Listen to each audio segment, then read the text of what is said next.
तस्बीह को मुनाजात हो तिलावत हो तरावी तिलावत हो तरावी मशगूल इबादत शकल मोमिन मुसलमान मशगूल इबादत शकल मोमिन मुसलमान अल्हम्दुलिल्लाहि रब्बिल आलमीन वस्सलातु वस्सलामु अला सय्यदिल अंबियाइ वल मुरसलीन अम्मा बाद फ़अऊज़ु बिल्लाहि मिनश शैतानिर रजीम बिस्मिल्लाहिर रहमानिर रहीम अस्सलातु वस्सलामु अलैका या रसूलल्लाह व अला आलिका व अस्हाबिका या हबीबल्लाह अस्सलातु वस्सलामु अलैका या नबीअल्लाह व अला आलिका व अस्हाबिका या नूरल्लाह। মাদানী চ্যানেলের দর্শকবৃন্দ, দেখছেন অনুষ্ঠান রমজানের আহ্বান।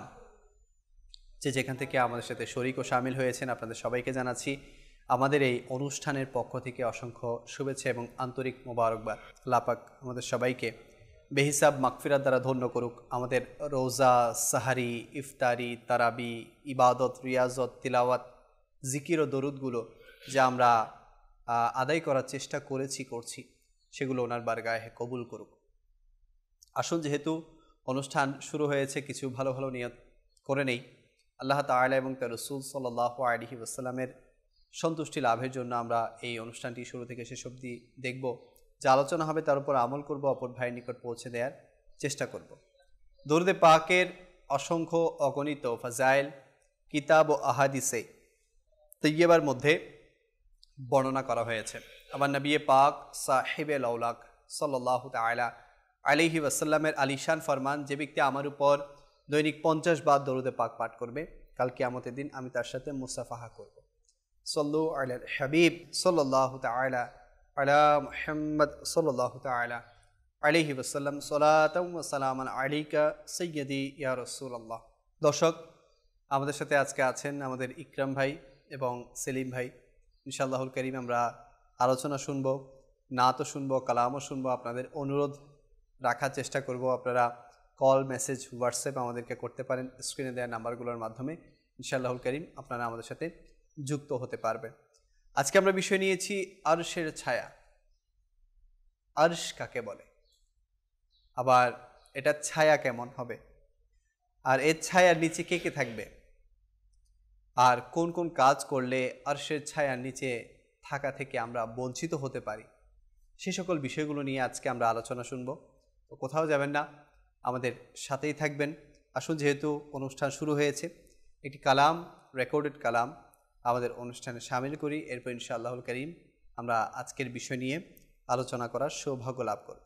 সল্লু আলাল হাবিব সাল্লাল্লাহু আলা মুহাম্মদ সাল্লাল্লাহু আলাইহি ওয়াসাল্লাম। জীবনে হবে কি তোমার দীদার ইয়া রাসূলুল্লাহ।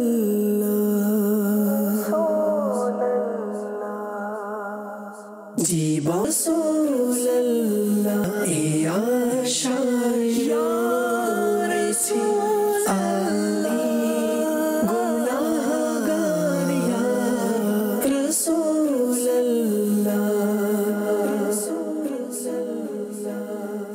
মাশাআল্লাহুল কারীম, আমরা খুব সুন্দর একটি কালাম শুনলাম। আপনারা দেখছেন অনুষ্ঠান রমজানের আহ্বান। আজকে আমরা বিষয় নিয়েছি আরশের ছায়া। তো আসুন, এ ব্যাপারে আমরা প্রথম আলোচনা শুনবো আমাদের ইকরাম ভাইয়ের কাছ থেকে। হুজুর কেমন আছেন? আলহামদুলিল্লাহ, মাশাআল্লাহ। আরশের ছায়া, আরশ এটা কাকে বলা হয়?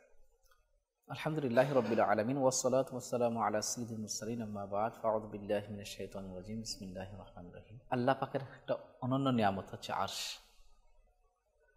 যেটাকে আল্লাহ পাকের 8 জন ফেরেশতা যেটাকে বহন করে থাকেন। আচ্ছা, এই আরশটাকে যখন কিয়ামতের দিন যখন মৃত্যুবরণ হবে, যখন মহাপ্রলয় যখন শুরু হবে, তখন সবাই তো মৃত্যুবরণ করবে।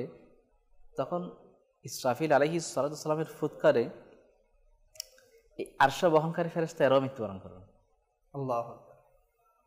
8 জন ফেরেশতা। তো সিরাতুল জিনানের মধ্যে রয়েছে, যে সূরা কারিয়া তাফসীরের মধ্যে, যে আরশ বহনকারী যে 8 জন ফেরেশতা রয়েছে এরা মালাকুল মউতকে ভয় করে। কিন্তু আল্লাহ পাকের দয়া, সেই দিন মালাকুল মউত মৃত্যুবরণ করবে। তাকেও মৃত্যুবরণ করতে হবে।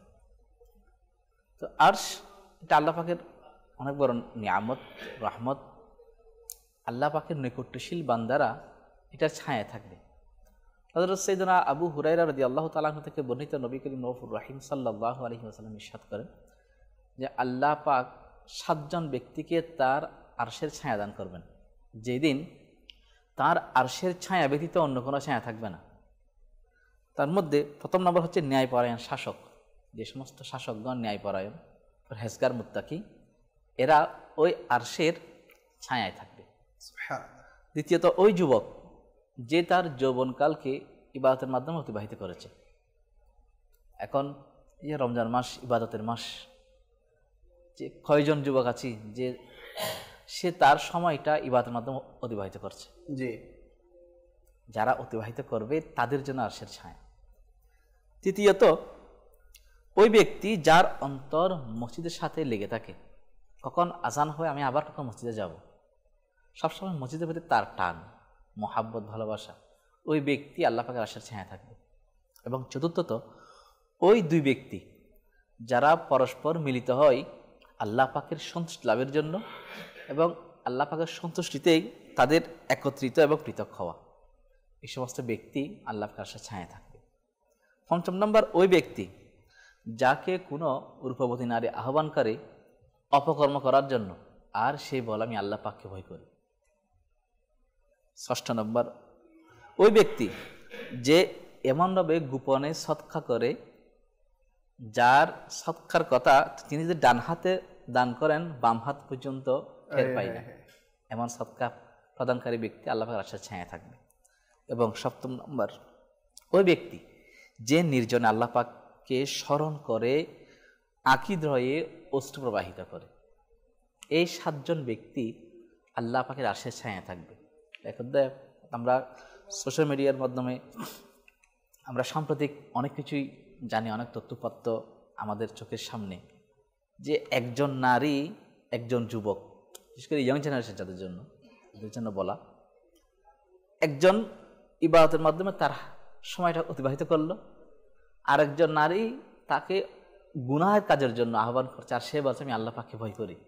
তার দেখুন খৌফটা কেমন, আল্লাহ পাকের ভয়টা কেমন। এখানে বলা হয় নাই যে ধর্ম দিনের জায়গায়, ইবাদতের জায়গায়, আর উৎসবের জায়গায়।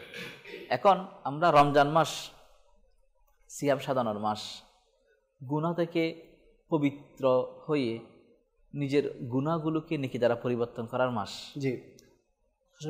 গতকালও আসছিল একটা মুসলমান যুবক যুবতীরা ইন্দোনেশিয়ার মধ্যে এটা হয়েছে, যে তারা ট্যাটু লাগাতো। ট্যাটু, তো যে ট্যাটু থাকলে শরীরের মধ্যে, সে যদি ওযু বানায়, ওযু করে, তার ওযু হবে না, কারণ এগুলো চামড়ার সাথে এমনভাবে জড়িত যে ওযুর পানি সেখানে পৌঁছে না। তো তারা তওবা করে ফিরে আসছে, তাদের ট্যাটুগুলা মুছে ফেলছে। তাদের কাছ থেকে সাক্ষাৎকার নিচ্ছে যে এগুলো মানে কেন করছে। তখন তারা বলতে লাগলো আসলে এগুলো করে লাভ কি, এগুলো করে ফায়দাটা কি। রমজান মাস, সিয়াম সাধনার মাস, এই মাসে যদি গুনাহ যদি ক্ষমা করাতে না পারি তাহলে আর করবো কখন। এই অনুশোচনাটা আসার কারণে এখন তারা এখান থেকে ফিরে আসছে এবং তাদের ট্যাটুগুলা মুছে ফেলার জন্য তারা চালিয়ে যাচ্ছে। দেখুন, গুনাহ থেকে তওবা করার মানসিকতাটা, সেটা একটা আল্লাহ পাকের বড় নিয়ামত। কেননা আত-তাইবু মিনাদ যামবি কামান লা যামবা লাহু, গুনাহ থেকে তওবাকারী ব্যক্তি এমন যারা জীবনে কোনো গুনাহই করেনি। যে ফিরে আসাটা, আল্লাহ পাকের দরবারে ফিরে আসাটা, তা আল্লাহ পাক অনেক বেশি পছন্দ করেন। জি। যেন আল্লাহ পাক ইরশাদ করেছেন ফাযকুরুনি আযকুরকুম, বান্দা তোমরা আমাকে স্মরণ করো, আমি তোমাদেরকে স্মরণ করব। যে বান্দা যখন আল্লাহ পাককে স্মরণ করেন, যদি একাকী যদি আল্লাহ পাককে স্মরণ করেন, তাহলে আল্লাহ পাক বান্দাকে একাকী স্মরণ করবে। আর বান্দা যদি আল্লাহ পাককে বড় মসজিদে স্মরণ করে, আল্লাহ পাক ফেরেশতাদেরকে নিয়ে তাকে স্মরণ করবে। এখন প্রশ্ন হচ্ছে, দুনিয়ার মধ্যে মানুষ যখন আল্লাহ পাককে স্মরণ করে, এখানে অনেক অসৎ ব্যক্তিও থাকে, গুনাহগার ব্যক্তি থাকে, সবাইকে নিয়ে আমরা স্মরণ করি আল্লাহ পাককে। কিন্তু আল্লাহ পাক যখন বান্দাকে স্মরণ করেন বড় মজলিসে, তখন আল্লাহ পাকের মজলিসটা অনেক উত্তম, কারণ আল্লাহ পাকের মজলিসের মধ্যে কোনো গুনাহগার নেই। জি সবাই নেককার। দেখুন আল্লাহ পাকের স্মরণ, এই আল্লাহ পাকের স্মরণে অশ্রু প্রবাহিত করা ব্যক্তিরা জান্নাতের আরশের ছায়া পাবে। তাহলে এই যে গুনাহ থেকে তওবা করা, গুনাহ কাছ থেকে ফিরে আসা এবং ইলমে দ্বীন না থাকার কারণে আজকে দেখা যাচ্ছে সমাজের মধ্যে মানুষ ধর্মটাকে শুধুমাত্র শো আপ, আমি কাজটা করছি এটা ধর্মীয় একটা কাজ, রোজা রাখছি এটা ধর্মীয় কাজ, এতটুকুর মধ্যে সীমাবদ্ধ। পোশাক আশাক এবং অশ্লীল কথাবার্তা এগুলো থেকে বিরত না থেকে শুধুমাত্র রোজা রাখা না, এটা তো রোজা না, এটা উপবাস থাকা। কারণ হাদিস পাকের মধ্যে রয়েছে যখন রোজা রাখবে তখন রফস অশ্লীল কথাবার্তা বলা থেকে বিরত থাকার জন্য। শুধু তাই নয়, যখন কেউ যদি তার সাথে ঝগড়া করার জন্য আসে তখন সে যেন বলে ইন্নি সাইমুন, আমি রোজাদার। আর সে জায়গায় থেকে আজকে মুসলমান ছেলেমেয়ের আজকে বলা যাচ্ছে যে না, ধর্মের জায়গায় ধর্ম, উৎসবের জায়গায় উৎসব। আর রোজা রেখে উৎসব করলে রোজার মধ্যে কোনো ব্যাঘাত হয় না। অথচ হাদিস পাকের মধ্যে রয়েছে মান তাশাব্বাহা বিকওমিন ফাহুয়া মিনহুম, যে তাদের অপসংস্কৃতিকে ধারণ করে সে তাদেরই অন্তর্ভুক্ত। এখন পোশাক আশাক, রং ঢং এগুলো যখন বিধবের সাদৃশ্যপূর্ণ, তখন আমার রোজা আমার কি ফায়দা দিবে? কারণ আমার চলার চরিত্রই তো শরীয়তের বাইরে। তাহলে কীভাবে আরশের ছায়া পাবো? বেশক আল্লাহ পাক আমাদের সবাইকে শরীয়তের উপরে আমল করার তৌফিক দান করুক। আসলে এই রমজান মাসেও আমরা দেখছি আশেপাশে যে রমজান মাসেও আমরা গুনাহ থেকে বাঁচতে পারতেছি না। রমজান মাসেও আমাদের আশেপাশে গুনাহের সিলসিলা, গুনাহের ধারাবাহিকতা এটা বজায় আছে। হুজুর, অনেকের মনে প্রশ্ন, অনেকে এটা বলেও ফেলে যে এই মাসে তো শয়তান বন্দী আছে, এরপরও গুনাহ কেন হয়? এটা সিম্পল একটা উদাহরণ দিলে বুঝবেন। ফ্যান আছে না, ফ্যান তো সবার কাছে আছে। আচ্ছা, ফ্যানের সুইচ যখন দিব এটা ঘোরা শুরু করবে, যখন সুইচ অফ করব এটা সাথে সাথে অফ হয়ে যায় না, এটা ঘুরতে ঘুরতে ঘুরতে ঘুরতে ঘুরতে ঘুরতে তারপর এটা স্থির হয়। যে ঠিক তদ্রূপ এক শয়তানকে বন্দী করে, সেটা সত্য কথা, এটা হাদিসে পাকের মধ্যে রয়েছে। কিন্তু শয়তান যে ব্যক্তিকে 11 মাস যাকে প্ররোচনা দিয়েছে, এই 1 মাস প্ররোচনা না দিলে সে যে এটা থেকে ফিরে আসবে এমন নয়।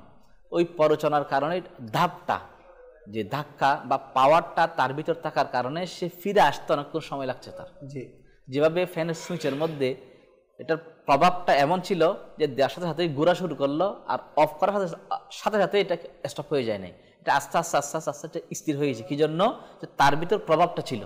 ঠিক তদ্রূপ শয়তানকে বন্দী করেছে ঠিক, কিন্তু আমাদের ভিতর ওইটার প্রভাবটা এখনো কি বিদ্যমান। তার মানে এর আগে থেকে আমরা যদি শয়তানের ফোন দিতে না দিতাম, বা এর আগে থেকেই আমরা প্রচেষ্টা চালাতাম, তাহলে এই মাহের সিয়ামের মধ্যে আমরা গুনাহ থেকে বাঁচতে পারতাম নিঃসন্দেহে। জি। তো এজন্য অনেকের মনে প্রশ্ন আসে যে অমুক ব্যক্তি কেন গুনাহ করছে। এখন তো গুনাহের যে কারণ, মেইন কারণ হচ্ছে শয়তান, তাকে তো বন্দী রাখা হয়েছে। তো এরপরও এগুলো হচ্ছে আমাদের অভ্যাসে পরিণত হয়েছে। কিছু জিনিস আমাদের অভ্যাসে পরিণত হয়েছে যেগুলো আমরা এক চান্সে বা হঠাৎ করে আমরা কখনোই পরিবর্তন করতে পারবো না। তো এর জন্য হাদিসে পাকেও তো এসেছিল যে রজব হচ্ছে বীজ বপনের মাস, শাবান হচ্ছে পানি সেচ দেওয়ার মাস, রমজান হচ্ছে ফসল কাটার মাস। তো রমজানে কেউ যদি গুনাহ থেকে বাঁচতে চায় তাকে রজব থেকে ট্রাই করতে হবে, রজব থেকে বাঁচতে হবে। সাথে সাথে এটাও একটা হচ্ছে নিজের প্রচেষ্টা, তৃতীয় হচ্ছে আল্লাহ পাকের দয়া। জি, আল্লাহ আমাকে এই শক্তি সামর্থ্য দান করুন। আল্লাহ পাকের যদি দয়া না থাকে তাহলে কোনো ব্যক্তি গুনাহ থেকে ফিরে আসা, নেককার হওয়ার কোনো সুযোগ নেই। অনেক ব্যক্তি 70 বছর ইবাদত করেও গুমরাহ হয়ে যাচ্ছে, এটা আল্লাহ পাকের দয়া না থাকার, উঠে যাওয়ার কারণে। এই জন্য আল্লাহ পাকের দয়া সবসময় কামনা করা উচিত। এই জন্য হাদিস পাকের মধ্যে এক রাওয়াতের মধ্যে এভাবে রয়েছে, জিবরাইল আলাইহিস সালাম যখন তশরিফ আনতো ওহী নিয়ে, জি, তখন হানায়ে কাবার দেয়ালের মধ্যে জিহ্বাটা লাগিয়ে আল্লাহ পাকের কাছে ফরিয়াদ করতো, আল্লাহ আমাকে তুমি যে নিয়ামত দিয়েছো, যে সম্মান দিয়েছো, এটা আমার কাছ থেকে চিনিয়ে নিও না, আমি তোমাকে ভয় করি। আল্লাহ পাকের পক্ষ থেকে ইলহাম হচ্ছে যে জিবরাইল, তুমি সবসময় আমি আল্লাহকে এরকম ভয় করতে থাকবে, আর আমি আল্লাহ তোমাকে নিরাপত্তা দান করবো। সুবহানাল্লাহ, সুবহানাল্লাহ। জিবরাইলের মতো ফিরিস্তা, জলিল কদর ফিরিস্তা, তার যদি এমন হয় তাহলে আমাদের কেমন হওয়া উচিত? আর পরিবেশ, কারণ পরিবেশ আলহামদুলিল্লাহ দাওয়াত ইসলামের তো মাদানী দ্বীনি পরিবেশ তো এমনি আছে, আমরা সম্পৃক্ত হয়ে যাই, মাদানী চ্যানেল দেখি, দাওয়াত ইসলামের সাথে সম্পৃক্ত হওয়ার কারণে দ্বীনি পরিবেশ থাকার কারণে এখানে গুনাহ করাটা অনেক কঠিন যদি আমি ওইভাবে নিই। জি, আর যদি বলি না আমি এমনি লিবাসের মধ্যে থাকবো না, দুষ্টামি করবো বা এরকম যদি মানুষ থাকে তাহলে কখনোই সম্ভব না। আগে আমাকে নিজেকে চিনতে, মানে আরাফা নাফসাহু ফাকাদ আরাফা রাব্বাহ, যে নিজে নিজেকে চিনেছে সে আল্লাহ পাককে চিনেছে। আমার কি, আমার কাজ কি? ওয়ামা খালাকতুল জিন্না ওয়াল ইনসা ইল্লা লিয়াবুদুন, আমি জিন জাতি মানুষের উপজাতি সৃষ্টি একমাত্র আমার ইবাদতের জন্য। তা আল্লাহ পাকের ইবাদত এখানে বলা হয় না যে শুধুমাত্র পৃথিবীতে আসছি উৎসব করার জন্য, গুনাহের কাজ করার জন্য, পরিবার নিয়ে সময় কাটানোর জন্য, শুধু এতটুকুর জন্য আমাকে পৃথিবীতে প্রেরণ করা নাই। আমাকে আপনাকে পৃথিবীতে প্রেরণ করার উদ্দেশ্য আল্লাহ পাকের ইবাদত, মেন গোল হচ্ছে এটা। আল্লাহ পাকের ইবাদত আবার কোন মধ্যে এটাও রয়েছে, যখন নামাজ থেকে যখন অবসর হবে তখন রিজিকের সন্ধানের জন্য বেরিয়ে পড়ো, ছড়িয়ে পড়ো। তাহলে রিজিকের সন্ধানের জন্য আমাকে যেতে হবে এবং আল্লাহ পাকের সাহায্য সেটাও চাইতে হবে, কারণ ওয়াবতাগু ইলাইহিল ওয়াসিলার মধ্যে এটাও রয়েছে। জি জি, ওসিলা তালাশ। মাশাআল্লাহ, আল্লাহ পাক আমাদের সবাইকে বোঝার ও আমল করার তৌফিক দান করুক। দর্শক, এই বছর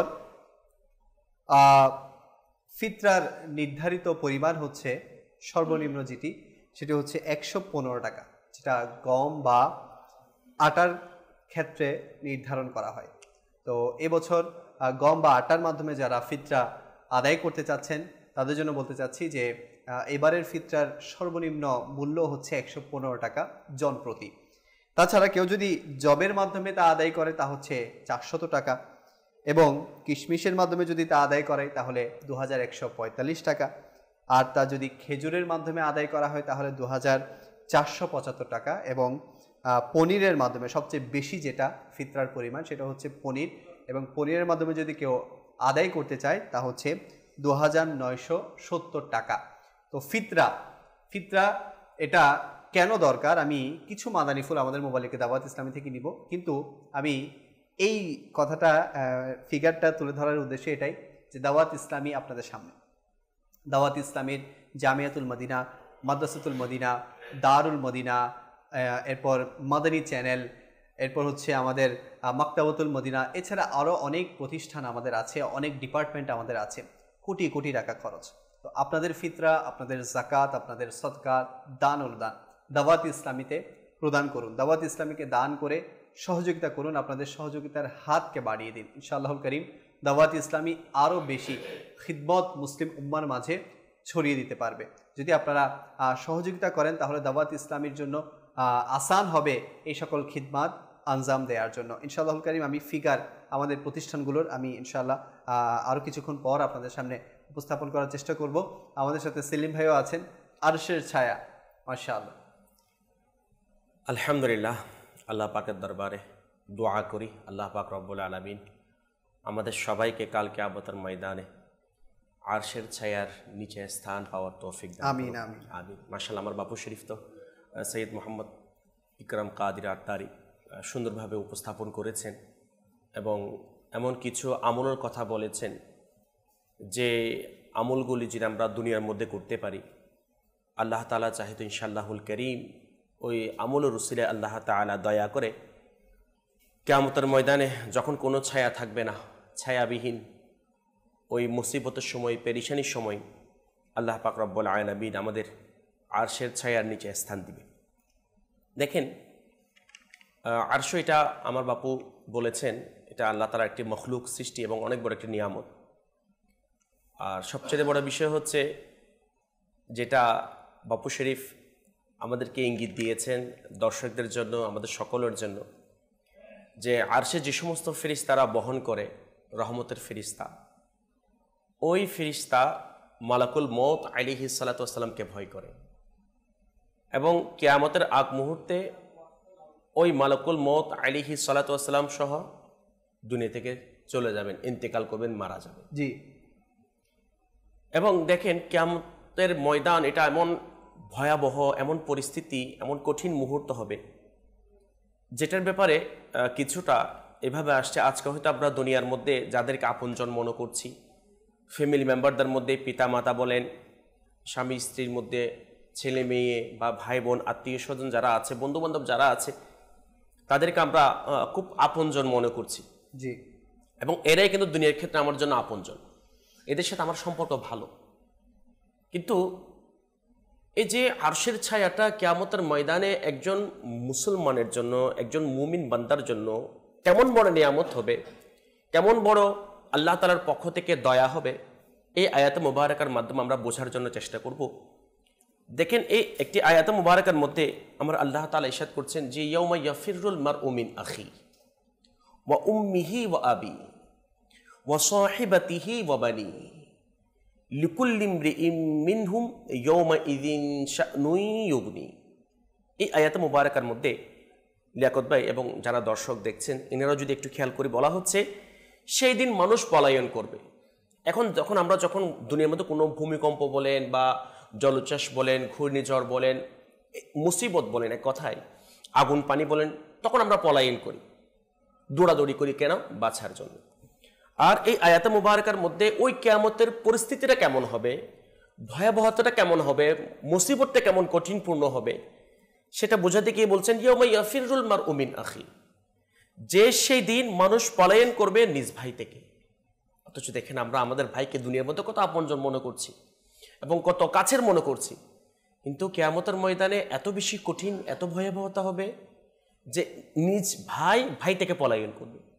আচ্ছা, এরপর বলছেন ওয়া উম্মিহি ওয়া আবি, এবং মাতা ও পিতা, এবং ওয়া সাহিবাতিহি ওয়া বানি, এবং স্ত্রী সন্তানদের থেকে। তাহলে দুনিয়ার মধ্যে যাদেরকে আমরা সবচেয়ে বেশি আপনজন মনে করছি, তারাই কিন্তু কিয়ামতের ময়দানে একে অন্য থেকে পলায়ন করবে, পালিয়ে যাবে। কেন?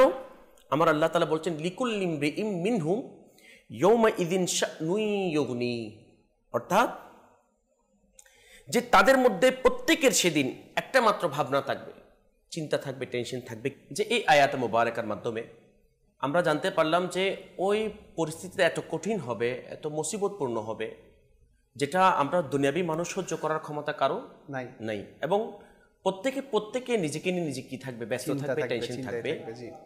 আর ওই পরিস্থিতিতে যে দেখেন, যেহেতু আজকের আলোচ্য বিষয় হচ্ছে আরশের ছায়া, দেখেন আজকে আমরা সূর্যের তাপ, আলো পাচ্ছি অনেক লক্ষ লক্ষ মাইল দূর থেকে, জি, কিন্তু কিয়ামতের ময়দান যেদিন সংগঠিত হবে, যখন সংগঠিত হবে, তখন সূর্য খুব কাছে চলে আসবে।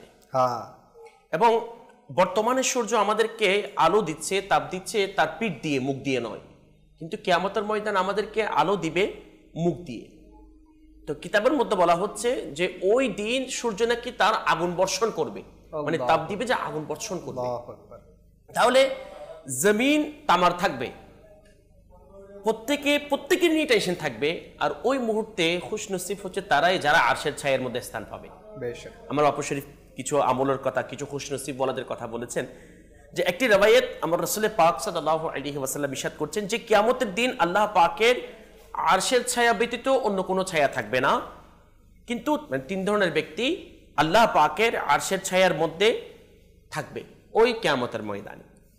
রাসূল পাক সাল্লাল্লাহু আলাইহি ওয়াসাল্লামকে সাহাবায়ে কেরাম জিজ্ঞাসা করলেন, ইয়া রাসূলুল্লাহ, ওই খুশনসিবওয়ালা, সৌভাগ্যবানওয়ালা কারা? তখন রাসূল করিম রউফুর রহিম সাল্লাল্লাহু আলাইহি ওয়াসাল্লাম ইরশাদ করছেন যে প্রথম নাম্বার ওই ব্যক্তি, মাদানী চ্যানেলের দর্শক শ্রোতা, হয়তো আমরা অনেকবার শুনেছি এই রওয়ায়াত, এই কথাগুলি, আজকে আবার শুনি এবং নিজেকে চেঞ্জিং করার জন্য এবং এটার উপর পাকাপোক্ত আমল করার জন্য চেষ্টা করি। যেভাবে দাওয়াত ইসলামী, আমার আমির আহলে সুন্নাত দাওয়াত ইসলামীর মাধ্যমে আমাদেরকে প্র্যাকটিক্যাল আমলগুলি করাচ্ছেন। কেমনে? দেখেন, আমার রাসূল বলছেন যে ওই ব্যক্তি যে আমার উম্মতের পেরেশানি দূর করবে। দেখেন, এটার উপর আমার আমির আহলে সুন্নাত দাওয়াত ইসলামীর মাধ্যমে আমাদেরকে কেমন আমল করাচ্ছে। দেখেন, আমাদেরকে জজবা দিচ্ছেন FGRF এর মাধ্যমে বর্তমান সময়ে যে আমার রাসূল পাক সাল্লাল্লাহু আলাইহি ওয়াসাল্লামের যে সমস্ত দুখিয়ারি উম্মত, পেরেশানগ্রস্ত উম্মত, বিভিন্ন বিষয়ে যে যারা পেরেশানির মধ্যে আছে, আমরা যেন আমাদের সামর্থ্য অনুযায়ী, সাধ্য অনুযায়ী তাদের পেরেশানি যেন আমরা কি করি, দূর করি।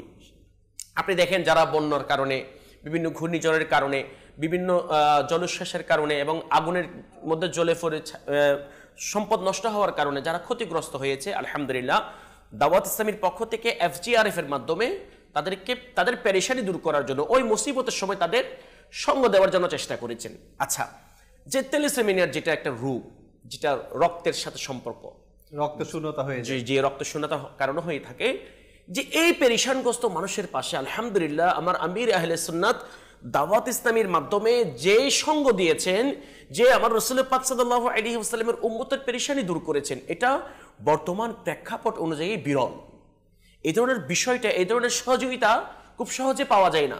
কিন্তু আলহামদুলিল্লাহ আমার রাসূল পাক সাল্লাল্লাহু আলাইহি ওয়াসাল্লামের এই হাদিস শরীফের উপর আমল করার জন্য যেন আমরা আরশের ছায়ার নিচে যেন ওই কঠিন মুহূর্তে যেন আমরা স্থান পেয়ে যাই, ওই ছায়ার তলে যেন আমরা স্থান পাই, ওই কারণে আমার আমির আহলে সুন্নাত দাওয়াত ইসলামীর মাধ্যমে আমাদেরকে এটার উপর আমল করাচ্ছেন। তাহলে আমার রাসূল বলছেন যে দুনিয়ার মধ্যে আমার উম্মতের পেরেশানি দূর করবেন, সে আরশের ছায়ার মধ্যে স্থান পাবেন। আসলে সেলিম ভাই, আপনি দাওয়াত ইসলামীর অবদানের ব্যাপারে বললেন যে দাওয়াত ইসলামী এই হাদিসে মুবারকের উপর আমল করে FGRF এর মাধ্যমে মানুষের দুঃখ কষ্টকে দূর করার চেষ্টা করছে। জি। তো সাধারণ মানুষের ব্যাপারে আপনি কি বলবেন বা কি পরামর্শ দিবেন? জি। এখন তো বর্তমান অবস্থা যদি দেখি, শুধু বাংলাদেশ নয় পুরো বিশ্বের মধ্যে আপনি দেখবেন সব জায়গায় পেরেশানি আর পেরেশানি। আজকে মানুষ হয়তো মুখ ফুটে বলতে পারছে না যে আজকে তার কি হাল, কি দশা, কি অবস্থা।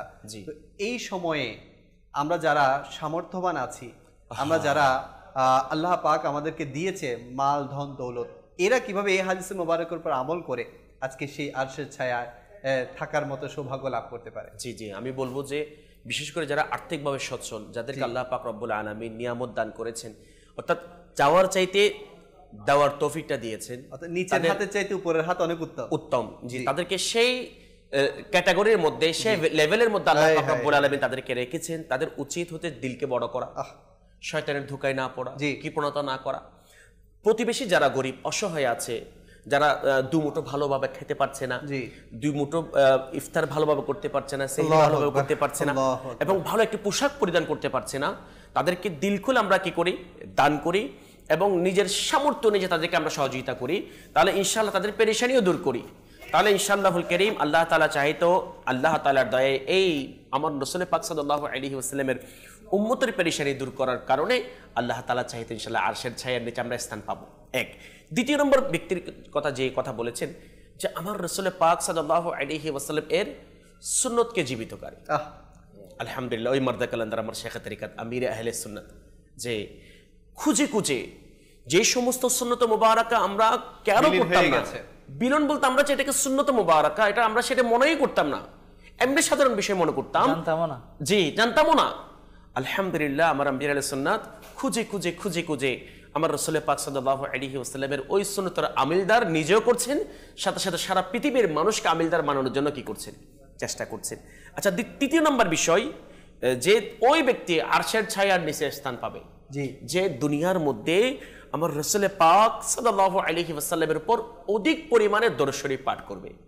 তাহলে দেখেন লিয়াকত ভাই, আলহামদুলিল্লাহ আমার আমির আহলে সুন্নাত এই তিনটা বিষয় এর উপর কিভাবে আমাদেরকে প্র্যাকটিক্যাল আমল করাচ্ছেন। আমি শুরুতেই বলেছি যে মানুষের আমার রাসূল পাক সাল্লাল্লাহু আলাইহি ওয়াসাল্লাম উম্মতের পেরেশানি দূর করা আলহামদুলিল্লাহ চেষ্টা করছেন।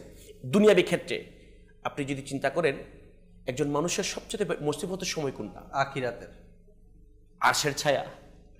যে আমি তো শুরুতেই বলেছি সবাই থেকে পলায়ন করবে, প্রত্যেকে নিয়ে ব্যস্ত থাকবে, টেনশন করবে, ওই দিনের মুসিবত থেকে যে বেঁচে যাবে সেই কামিয়াব। আলহামদুলিল্লাহ আমার আমির আহলে সুন্নাত ওই দিনের মুসিবত থেকে বাঁচানোর জন্য চেষ্টা করছে দাওয়াত ইসলামীর মাধ্যমে। আচ্ছা, এরপর আমার রাসূল পাক সাল্লাল্লাহু আলাইহি ওয়াসাল্লামের সুন্নতের উপর আমিলদার। আজকে আমাদের সুন্নতের আমল করতে আমাদের লজ্জা লাগে, বা যারা সুন্নতের উপর আমল করে অনেক সময় দেখা যায় ফ্যামিলির পক্ষ থেকে, যে হয়তো আপনিও হতে পারেন, আমার বাপু শরীফও হতে পারেন, প্র্যাকটিক্যাল আমিও হতে পারি, যে বন্ধুদের পক্ষ থেকে, ফ্যামিলি মেম্বারদের পক্ষ থেকে যে আমাদেরকে হেয় করা হয়, ব্যাকডেটেড বলা হয়। জি, মানে এটা কোন ধরনের সংস্কৃতি? জি, এখনো ছোট বাচ্চা, এখনো নওজোয়ান, যে আমার বাপু শরীফ যে একজনের কথা বলেছেন, এমন ব্যক্তি আরশের ছায়ার নিচে স্থান পাবে তার যৌবনকালকে আল্লাহ এবং তার রাসূলের সন্তুষ্টির জন্য অতিবাহিত করেছেন, ইবাদতের মধ্যে অতিবাহিত করেছেন, গুনাহ থেকে বাঁচিয়েছেন। আলহামদুলিল্লাহ আমার আমির আহলে সুন্নাত আমাদের উপরে ইহসান করেছেন, দাওয়াত ইসলামী আমাদের উপরে ইহসান করেছেন, যে আমরা নওজোয়ান যারা যুব সমাজ ছিলাম, যে আমরাও দুনিয়ার ফ্যাশন প্রচারের মধ্যে ছিলাম, যেটা সত্য কথা।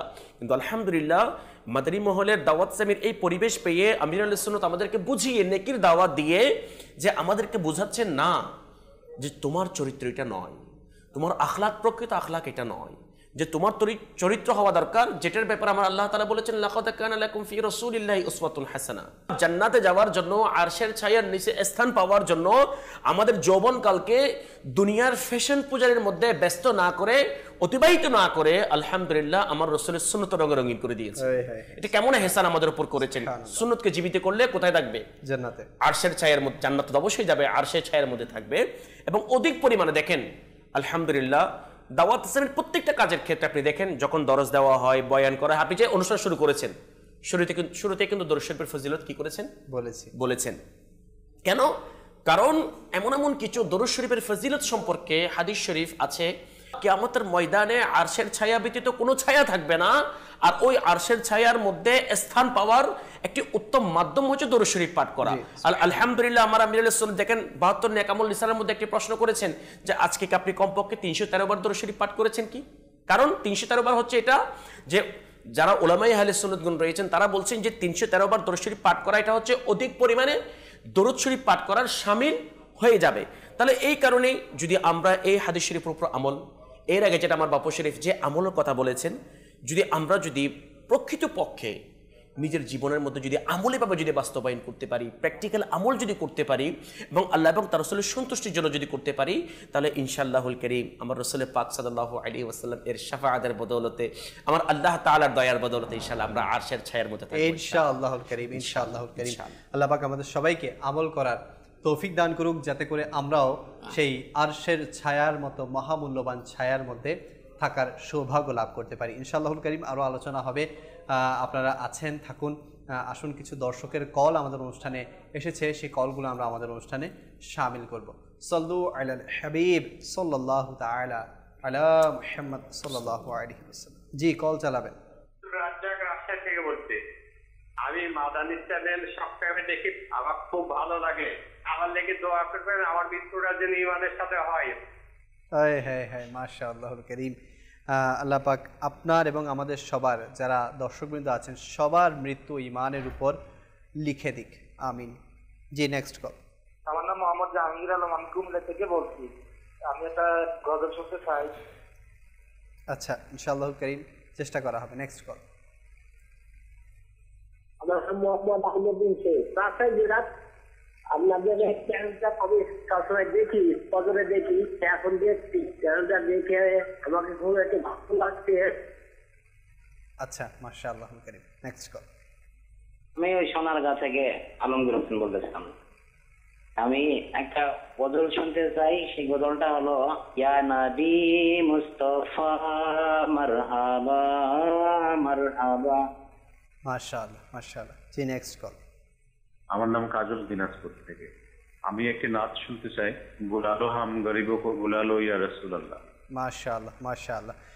সোশ্যাল মিডিয়াতে আমাদের সাথে আছেন আব্দুল কাদের ভাই, শাহিন আলম ভাই, উনি বগুড়া থেকে দেখছেন।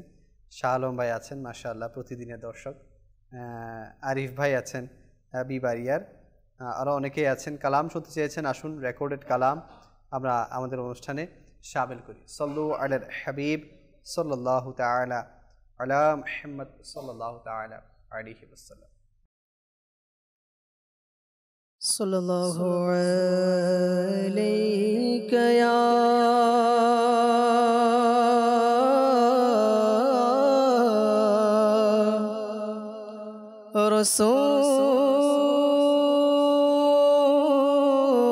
রাসূলুল্লাহ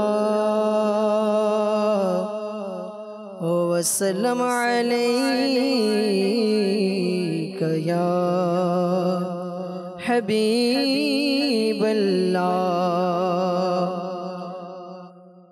লা ইলাহা ইল্লাল্লাহ, লা ইলাহা ইল্লাল্লাহ, লা ইলাহা ইল্লাল্লাহ, লা ইলাহা ইল্লাল্লাহ, লা ইলাহা ইল্লাল্লাহ, লা ইলাহা ইল্লাল্লাহ।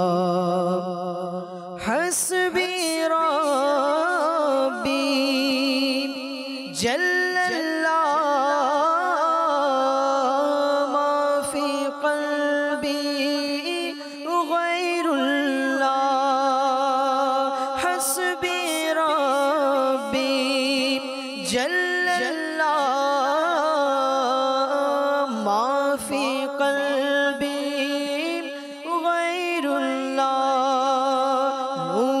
محمد صلی اللہ نور محمد صلی اللہ نور محمد صلی اللہ نور محمد صلی اللہ لا الہ الا اللہ لا الہ الا اللہ لا الہ الا اللہ لا الہ الا اللہ لا الہ الا اللہ اللہ اللہ اللہ لا الہ الا ہو اللہ اللہ اللہ لا الہ الا ہو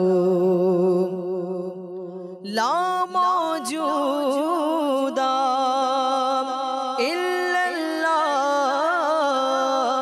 لا مقصود الا اللہ لا موجود الا اللہ لا مشہود الا اللہ لا معبود الا اللہ لا معبود الا اللہ بولو لا معبود الا اللہ لا معبود الا اللہ لا الہ الا اللہ لا الہ الا اللہ لا الہ الا اللہ لا الہ الا اللہ لا الہ الا اللہ আল্লাহ সর্ব শক্তিমান বান্দার প্রতি দয়াবান আল্লাহ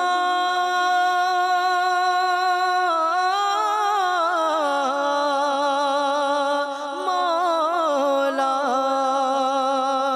আল্লাহ সর্ব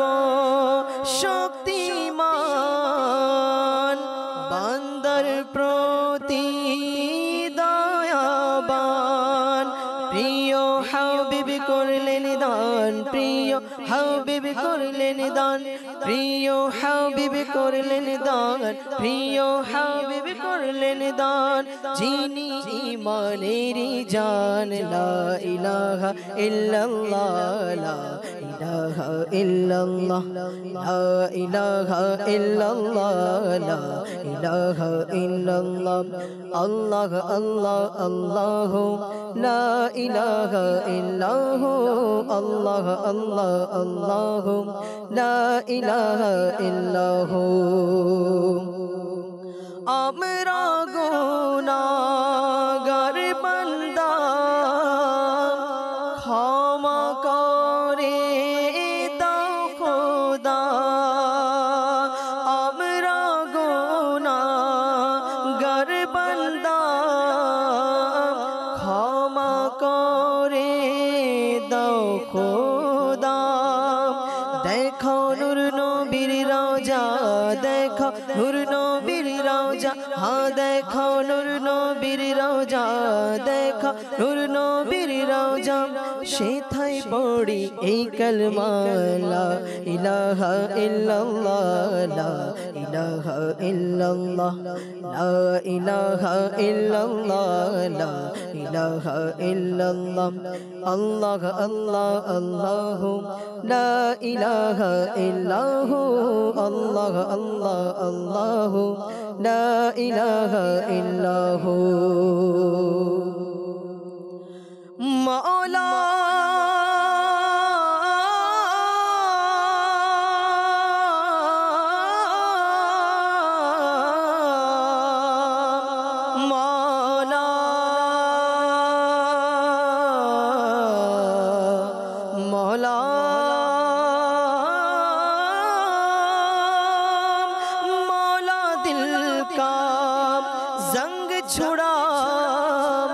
قلبِ نوری پائے جیلا مولا دل کا زنگ چھڑا قلبِ عاصی پائے جیلا دل کو کر دے آئینہ دل کو کر دے آئینہ दिल को कर दे आईना, दिल को कर दे आईना, जिसमें चमके ये कलमा ला इलाहा इल्लल्लाह, ला इलाहा इल्लल्लाह, ला इलाहा इल्लल्लाह, ला इलाहा इल्लल्लाह, अल्लाह अल्लाह अल्लाह, ला इलाहा इल्लाहु, अल्लाह अल्लाह अल्लाह, ला इलाहा इल्लाहु, अल्लाह अल्लाह अल्लाह, ला इलाहा इल्लाहु, ला इलाहा इल्लल्लाह, मुहम्मदुर রাসূলুল্লাহ। মাশাআল্লাহ, খুব সুন্দর একটি কালাম আমরা শুনলাম। আলোচনা হচ্ছিল আরশের ছায়া নিয়ে।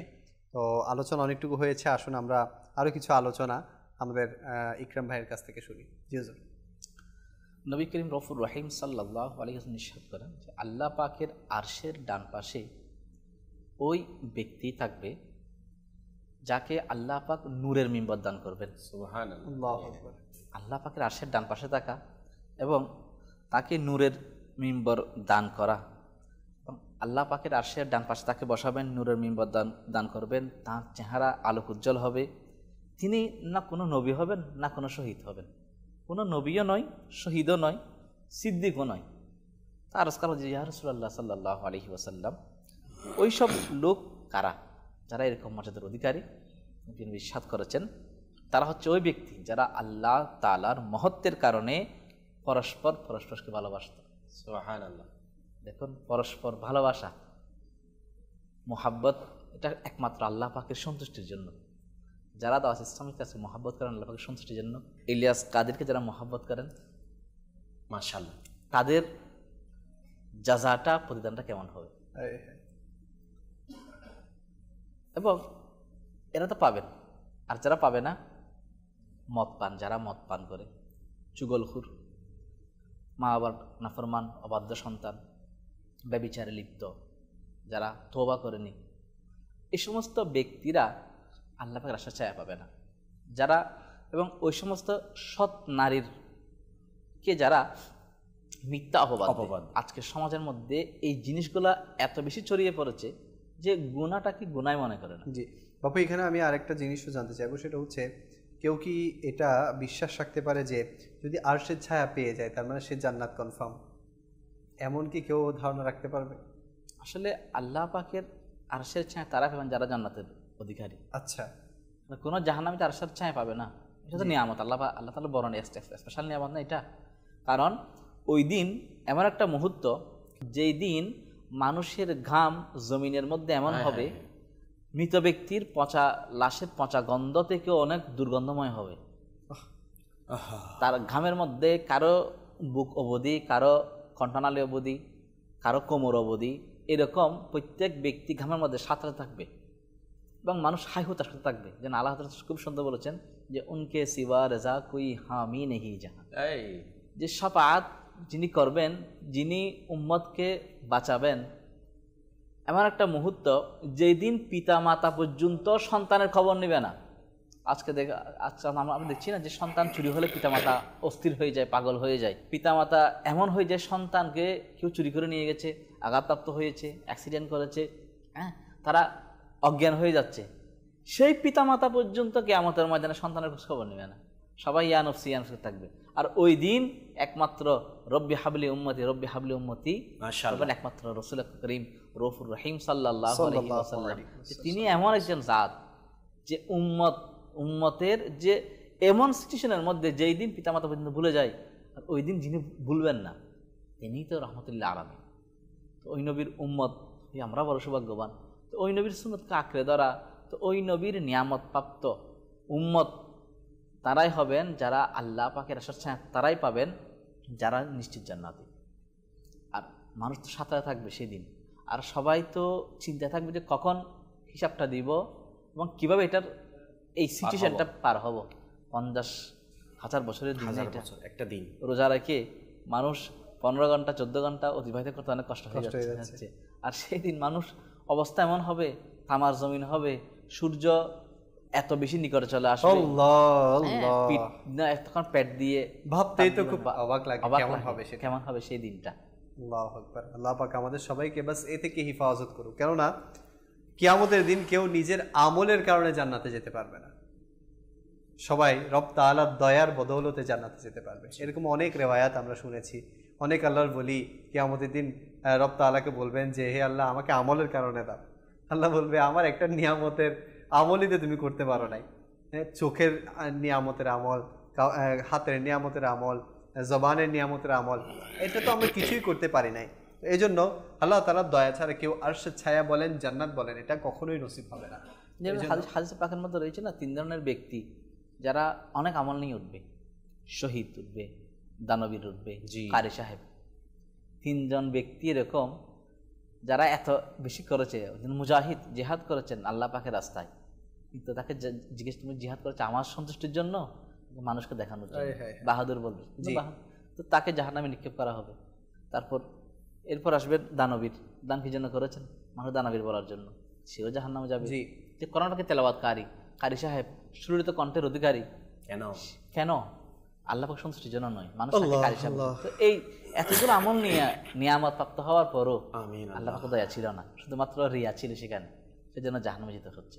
এবং পরবর্তীর মধ্যে এটাও রয়েছে, অনেক ব্যক্তি অনেক হজের সওয়াব, যাকাতের সওয়াব এগুলো নিয়ে উঠবে কিয়ামতের ময়দানে, তারপরে সে জাহান্নামে যাবে পরের হক নষ্ট করার কারণে। আল্লাহ পাক বুঝার তৌফিক দান করুক। সেলিম ভাই। জি, আরশের ছায়া। আল্লাহ আল্লাহ, আমার বাপু শরীফ তো বলেছেন যে এমন কিছু আমল যেগুলি করলে ওই আরশের ছায়া থেকে আমরা মেহরুম থাকবো, এবং বাপু শরীফ এটাও আমাদেরকে ক্লিয়ার করে দিয়েছেন যারা জান্নাতি তারাই কিন্তু আরশের ছায়ার মধ্যে থাকবে। আল্লাহ পাক রব্বুল আলামিন আমাদেরকে আরশের ছায়ার মধ্যে স্থান পাওয়ার তৌফিক দান করুন এবং ওই নিয়ামত অর্জন করার তৌফিক দান করুন। এবং সবচেয়ে বড় বিষয় হচ্ছে যে মূল পয়েন্ট আপনি বলেছেন, আল্লাহ তাআলার দয়ায় যেন, নিজ দয়ায় যেন আমার রাসূলের শাফাআতের বদৌলতে যেন আমাদেরকে আরশের ছায়ার মধ্যে যেন স্থান দেয়, আমিন। দেখেন, আরশের ছায়ার মধ্যে স্থান পাওয়ার জন্য যে কিছু ছোট ছোট আমল খুব সহজ, এই আমলগুলি যদি আমরা করতে পারি আল্লাহ তাআলা চাইতে ইনশাআল্লাহ এগুলোর উসিলা আল্লাহ তাআলার দয়া আমাদেরকে আরশের ছায়ার মধ্যে স্থান দিবেন। তার মধ্যে একটি আমল হচ্ছে যেটার ব্যাপারে আল্লাহ পাক রব্বুল আলামিন ওনার পবিত্র কালামুল্লাহ শরীফ মধ্যে ইরশাদ করেছেন যে তা'মুরুনা বিল মা'রুফি ওয়া তানহাউনা আনিল মুনকার। জি, অর্থাৎ নেকির দাওয়াত দেওয়া, যেটা দাওয়াত ইসলামিক পরিভাষায় বলা হয় নেকির দাওয়াত, অর্থাৎ ভালো কাজের আদেশ এবং খারাপ কাজ থেকে নিষেধ করা। ইহইয়াউল উলুমের মধ্যে যে এই নেকির দাওয়াত দেওয়াটাকে যে ইমাম গাযালি রাহমাতুল্লাহি তাআলা আলাইহি বলছেন, নেকির কাজের নির্দেশ দেওয়া এবং মন্দ কাজ থেকে বাধা প্রদান করা দ্বীনের কুতুবে আজম, দ্বীনের কুতুবে আজম, অর্থাৎ এটা এমন একটি গুরুত্বপূর্ণ কাজ যে এর সাথে দ্বীনের সকল বিষয়ই সম্পৃক্ত রয়েছে। এর কাজটা করার জন্য আল্লাহ পাক রব্বুল আলামিন সমস্ত নবীগণ আলাইহিমুস সালাতু ওয়াস সালামদেরকে দুনিয়ার মধ্যে পাঠিয়েছেন, নাজিল করেছেন। অর্থাৎ এই যে নেকির দাওয়াত, আজকে বর্তমান সময়ে এই যে নেকির দাওয়াত, ভালো কাজের আদেশ, খারাপ কাজ থেকে নিষেধ, এই বিষয়টা কমে যাওয়ার কারণে, আমরা না দেওয়ার কারণে আজকে দেখা যাচ্ছে আমরা মুসলমান ভাই, আমার ভাই সে খারাপ পথে চলে যাচ্ছে, যে এমন কিছু কাজ আমল সে করে ফেলছে যে কাজটা করার কারণে সে আরশের ছায়া থেকে মেহরুম হয়ে যাচ্ছে। আচ্ছা, তো নেকির দাওয়াত দিলে এটার ফজিলত কি? আল্লাহ পাক রব্বুল আলামিন হযরত সাইয়েদনা মুসা কালিমুল্লাহ আলা নবিয়িনা ওয়া আলাইহিস সালাতু ওয়াস সালামের কাছে ওহী প্রেরণ করলেন। কি ওহী? আল্লাহ পাক ইরশাদ করছেন, হে মুসা, ভালো কাজের নির্দেশ দাও এবং মন্দ কাজ থেকে বাধা প্রদান করো এবং লোকদেরকে আমার আনুগত্যের দিকে আহ্বান করো, কিয়ামতের দিন আমার আরশের ছায়ায় থাকবে। তাহলে এই কাজটা করলে, ভালো কাজের আদেশ এবং খারাপ কাজ থেকে নিষেধ করা এবং লোকদেরকে, মানুষদেরকে আল্লাহ তাআলার আনুগত্যের দিকে যদি আহ্বান করে, তাহলে আমার আল্লাহ তাআলা বলছেন ওই ব্যক্তি আরশের ছায়ার মধ্যে স্থান পাবে। তাহলে নেকির দাওয়াত বর্তমান সময় যদি লেখত আমরা দেখি, আলহামদুলিল্লাহ যে কথাটা উঠে আসবে, আমরা মিরাল সুন্নাত মাদানী চ্যানেলের মাধ্যমে 1981 সন থেকে দাওয়াত ইসলামীর মাধ্যমে যে মুবাল্লিগরা মাদানী কাফেলায় সফর করে 12 দিনই কাজ করার মাধ্যমে একটাই উদ্দেশ্য, নেকির দাওয়াত, অর্থাৎ ভালো কাজ থেকে, ভালো কাজের আদেশ দেওয়া, খারাপ কাজ থেকে নিষেধ করা। কিন্তু বর্তমান সময়ে এই আমলটা খুব সহজ, কিন্তু কমে গিয়েছে, আমরা দিচ্ছি না। আমরা অলসতার মধ্যে পড়ে, দুনিয়ার ফাঁদে পড়ে বা শয়তানের কুমন্ত্রণার মধ্যে পড়ে যে নেকির কাজ করাটা, নেকির দাওয়াত দেওয়াটা মধ্যে আমরা অলসতা করছি। যেমন একটা আমল রাবায়েত ফজিলত এভাবে আসছে যে মুসা কালিমুল্লাহ আলাইহিস সালাতু ওয়াস সালাম আল্লাহ তাআলার কাছে প্রশ্ন করলেন, হে বারি তাআলা, যারা আপনার দ্বীনের দাওয়াত দেয়, নেকির দাওয়াত দেয়, তাদের ফজিলত কি, তাদের প্রতিদান কি? তখন আল্লাহ তাআলা বলছেন যে প্রত্যেকটা ওয়ার্ড, শব্দের বিনিময়ে এক এক বছরের নেকি তার আমলনামায় লিখে দেওয়া হবে। তাহলে নেকির দাওয়াত দেওয়ার এত ফজিলত, সে কবুল করুক বা না করুক, হ্যাঁ, আমল যাকে দাওয়াত, নেকির দাওয়াত দেওয়া হচ্ছে, সে আমল করুক বা না করুক, তাহলে যিনি দাওয়াত দিয়েছেন ওনার সওয়াব পেয়ে যাবে। এটা তো প্রতিদান। আর সবচেয়ে বড় প্রতিদান হচ্ছে নেকির দাওয়াত প্রদানকারী কোথায়? আরশের ছায়ার নিচে স্থান পাবে। তো সেই জন্য আমাদের উচিত নেকির দাওয়াত দেওয়া, মানুষদেরকে ভালো কাজের আদেশ এবং খারাপ কাজ থেকে নিষেধ করা, এবং আল্লাহ তাআলার আনুগত্যের দিকে আহ্বান করা, নেকির প্রতি ধাবিত করা, সে কাজটা করা। আরশের ছায়ার নিচে যদি আমরা থাকতে চাই, তাহলে এই ছোট ছোট আমলগুলি যদি আমরা করতে পারি, এবং যে সমস্ত বিষয়গুলি যে করলে, আমলগুলি করলে যে আরশের ছায়া থেকে মেহরুম হবে, ওই আমলগুলি যদি আমরা ছেড়ে দিতে পারি, তাহলে অবশ্যই অবশ্যই আল্লাহ পাক রব্বুল আলামিন আমাদেরকে আরশের ছায়ার মধ্যে স্থান দিবেন। যেমন আমিরুল মুমিনিন হযরত আবু বকর সিদ্দিক, ইসলামের প্রথম খলিফা রাদিয়াল্লাহু তাআলা আনহু, যখন মিম্বার শরীফে দাঁড়িয়ে খুতবা দিচ্ছেন, তখন তিনি ইরশাদ করছেন যে রাসূল করিম রাউফ রহিম সাল্লাল্লাহু আলাইহি ওয়াসাল্লাম ইরশাদ করেছেন, যে ব্যক্তি এটা পছন্দ করে যে আল্লাহ আজ্জা ওয়া জাল, আল্লাহ পাক রব্বুল আলামিন ওই ব্যক্তিকে জাহান্নামের আগুন থেকে হেফাজত করবেন এবং আরশের ছায়ার নিচে স্থান দিবেন। যে ব্যক্তি এটা পছন্দ করে, তাহলে তার করণীয় কি, তার আমলটা কেমন হওয়া দরকার, তার কোন আমলটা করা দরকার, কোন আমলের কারণে যে জাহান্নামের আগুন থেকে মুক্তি দান করবেন এবং আরশের ছায়ার নিচে স্থান দিবেন আল্লাহ তাআলা।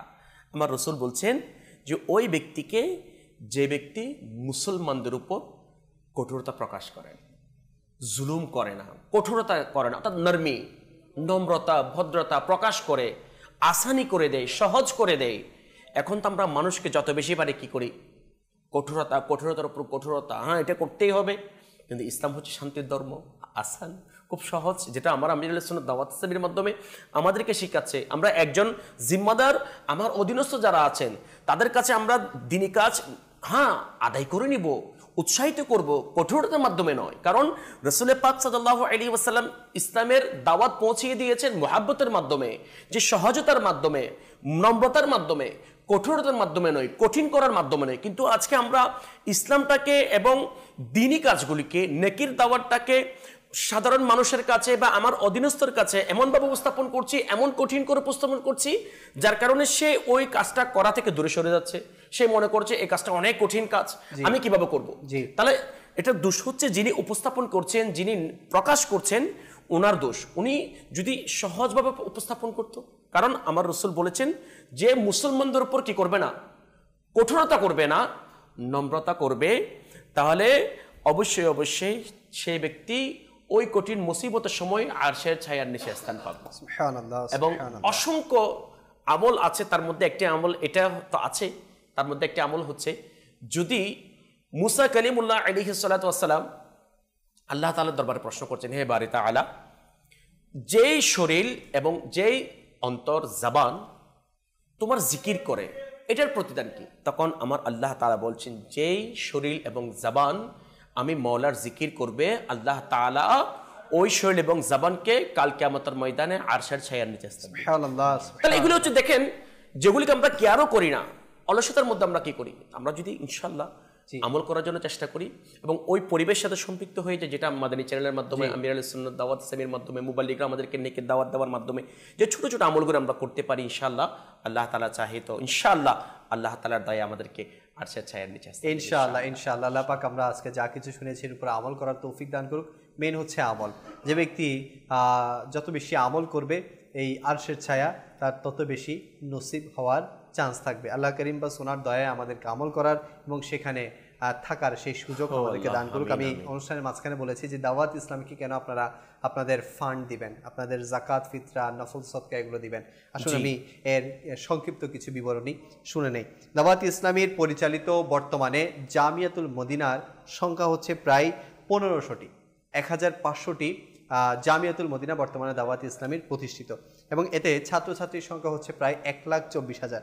এবং এখান থেকে আপনার আলিম হয়ে বের হয়েছেন বা আলিম কোর্স সম্পন্ন করেছেন এমন শিক্ষার্থীর সংখ্যা হচ্ছে 31,211 জন। অর্থাৎ দাওয়াত ইসলামী আলহামদুলিল্লাহ এরই মধ্যে দাওয়াত ইসলামী যখন থেকে প্রতিষ্ঠা হয়েছে সে থেকে আজ পর্যন্ত দাওয়াত ইসলামী প্রায় 31,000-এরও বেশি আলেম আমাদেরকে উপহার দিয়েছেন।